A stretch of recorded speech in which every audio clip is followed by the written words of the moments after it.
Menilik keputusan Direktur Jenderal Pencegahan dan Pengendalian Penyakit dalam rangka penanggulangan pandemi COVID-19, terdapat 4 timeline atau alur waktu pelaksanaan vaksinasi. Di mana tahap pertama adalah tenaga kesehatan, kemudian tahap kedua untuk petugas publik dan lansia secara umum. Kedua tahapan ini dimulai dari pertengahan Januari hingga kini. Menkes pun optimis jalannya vaksinasi akan sesuai dengan target Presiden Joko Widodo yang meminta vaksinasi 181,5 juta penduduk Indonesia rampung dalam 15 bulan guna menciptakan herd immunity atau kekebalan kelompok terhadap virus COVID-19. Namun di tengah optimisme vaksinasi COVID-19, langkah pemerintah melakukan vaksinasi virus corona terhadap tahanan Komisi Pemberantasan Korupsi atau KPK menjadi sorotan. Pasalnya, saat ini banyak warga yang selama ini patuh hukum justru belum mendapatkan suntikan vaksin. Kini kita akan ulas lebih lengkap di Indonesia Bicara.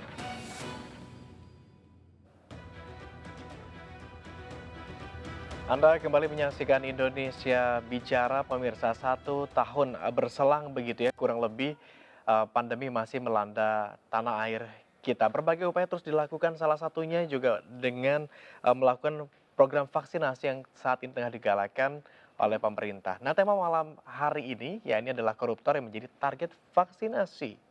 Dan saat ini di studio sudah kehadiran narasumber, langsung saja perkenalkan narasumber kami. Pak Pandu Riono, seorang epidemiolog dari UI, dan juga kami juga telah terhubung dengan sambungan telepon dengan peneliti ICW, Ibu Dewi Anggredi. Pak Pandu, selamat malam. Selamat malam, Mas. Pak Pandu, sehat Pak Pandu ya? Ya, alhamdulillah. 1 tahun berselang Pak Pandu, apa pandangan Pak Pandu terkait penanganan pandemi COVID-19 di tanah air ini? Ya, jadi setahun ya, jadi mulai bulan Maret ini tanggal 1, kita melihat bahwa kita belum berhasil menekan kasus penularan. Ya, walaupun dalam minggu-minggu ini kita mendengar adanya penurunan kasus, tetapi masih tinggi dan yang ini menjadi memprihatinkan karena seharusnya kita sejak tahun lalu sudah bisa menekan kasus seperti di banyak negara. Dan kemudian kita masih melihat bahwa masih belum adanya rencana yang jelas dari pemerintah bagaimana untuk menangani COVID ini. Karena COVID ini bisa saja akan lebih lama kalau kita tidak mempunyai rencana yang jelas.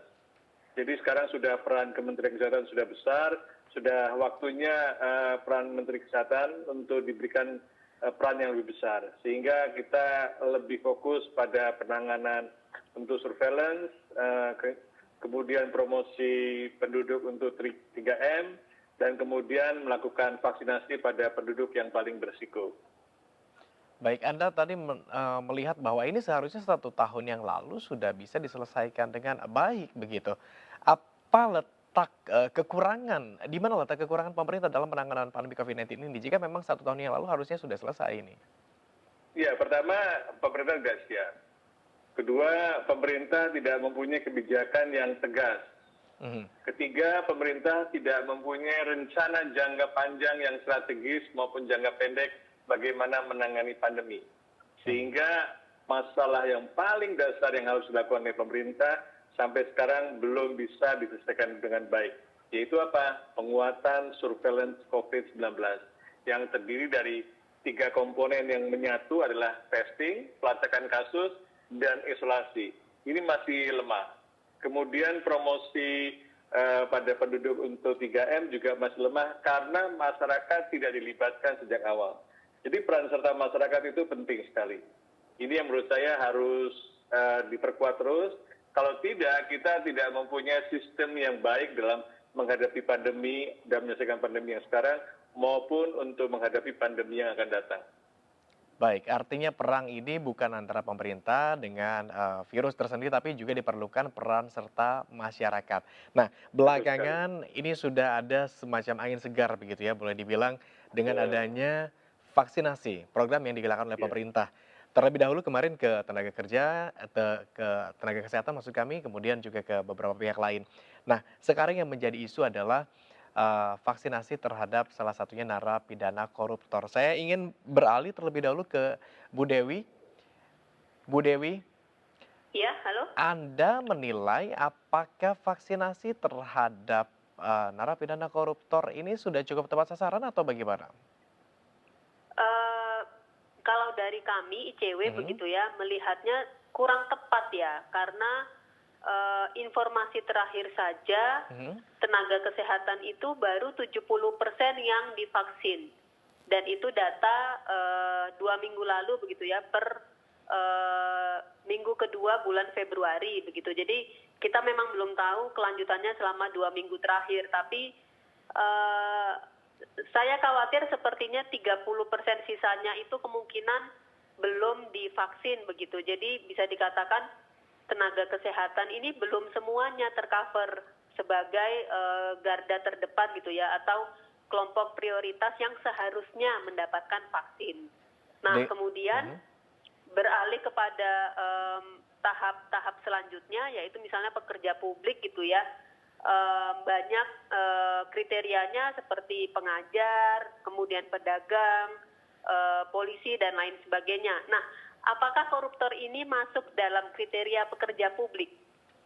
Jadi itu yang harus kita pertanyakan begitu ya. Apa urgensi kemudian para koruptor ini mendapatkan vaksin terlebih dahulu begitu, meskipun memang teman-teman KPK berkata bahwa memang itu untuk tidak menghalangi atau tidak berkurang begitu ya kinerjanya KPK terkait penyelidikan dan penyidikan yang dilakukan oleh KPK terhadap tahanan KPK. Tetapi menurut saya itu kurang bijak, karena kalau kita lihat banyak yang kelompok prioritas yang belum mendapatkan vaksin, kemudian dialihkan vaksin ini kepada para tahanan koruptor begitu, dan mungkin bisa dilanjutkan lagi begitu ya jika mau dibandingkan dengan tahanan yang ada di lapas Sukamiskin misalnya, atau di lapas lain yang mana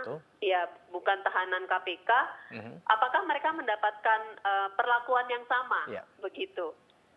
Jadi itu membutuhkan kebijaksanaan baik dari pemerintah, Kemenkes, Presiden juga begitu ya, dan termasuk KPK begitu.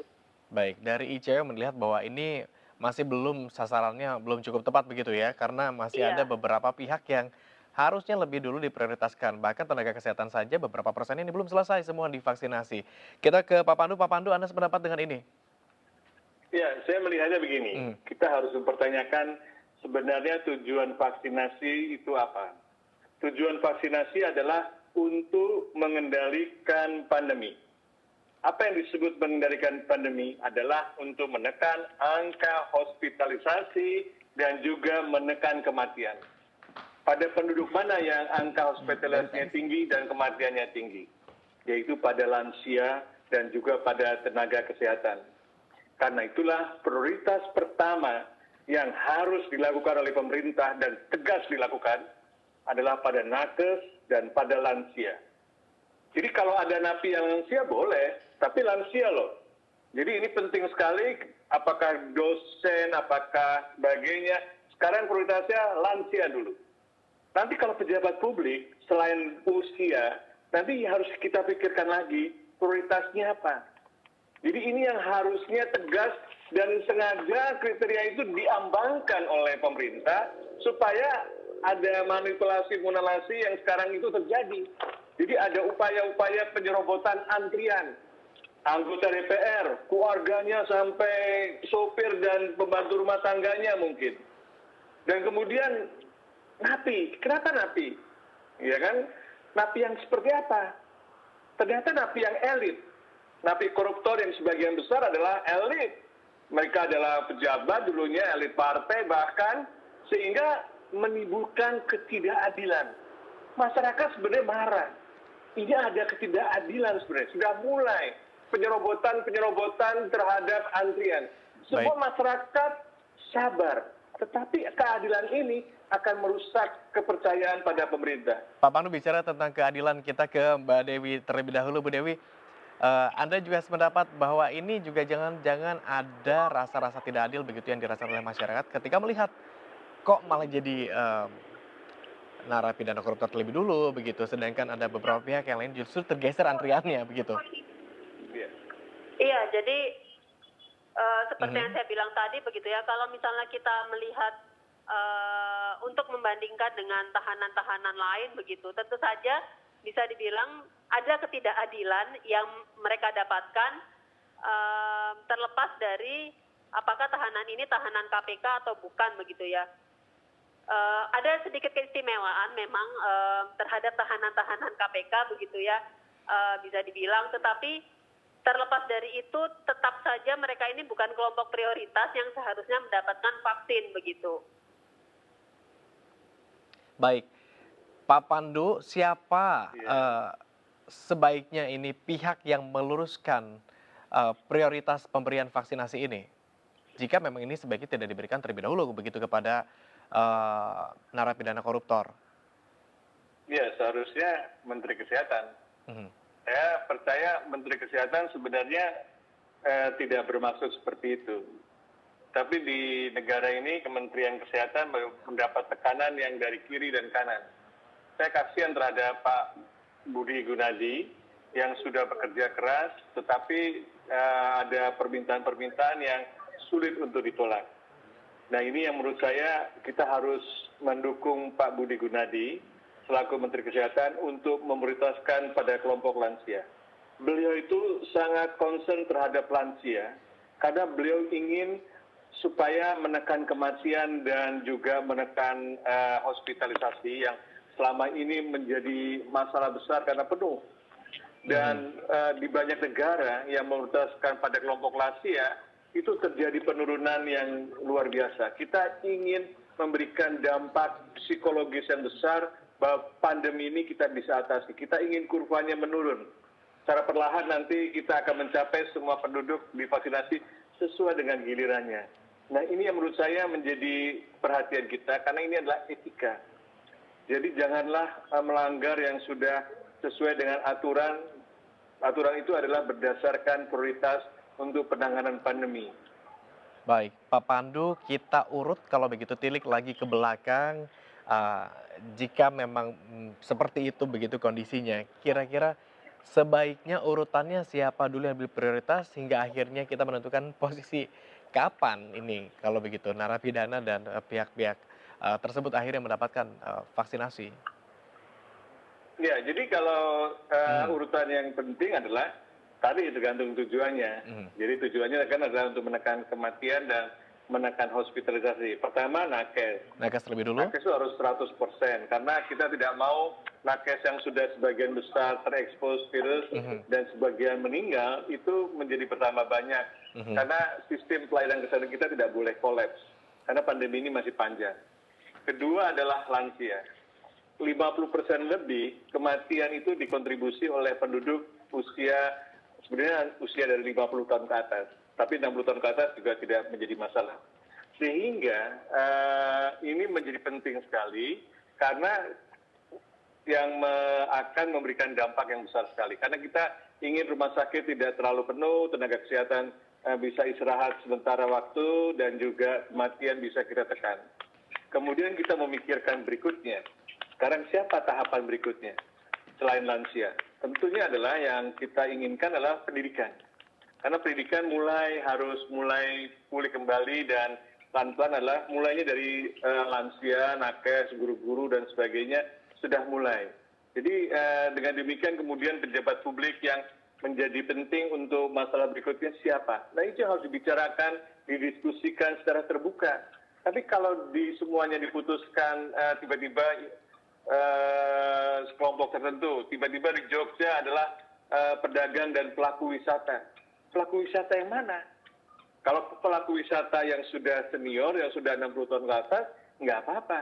Tetapi ini kan semacam ada dua tujuan. Satu ingin memulihkan ekonomi, tapi di lain pihak itu ingin mengatasi pandemi. Fokus pada untuk mengatasi pandemi dulu, karena ini penting sekali secara psikologis, masyarakat sudah lelah menghadapi pandemi yang berkepanjangan semacam ini. Baik, ada dua tujuan tapi Anda melihat bahwa sebaiknya fokus terhadap salah satu tujuan terlebih dulu begitu ya. Kita akan bahas lebih lanjut Pak Pandu, dan pemirsa usai jeda pariwara kami juga masih akan kembali melanjutkan. Sementara kepada Bu Dewi, terima kasih atas waktunya. Bu Dewi Anggraini merupakan peneliti dari ICW. Dan pemirsa sama-sama, usai Kak jeda Tung. pariwara, kami masih akan kembali dengan dialog berikutnya. Jadi tetaplah bersama kami di Indonesia Bicara.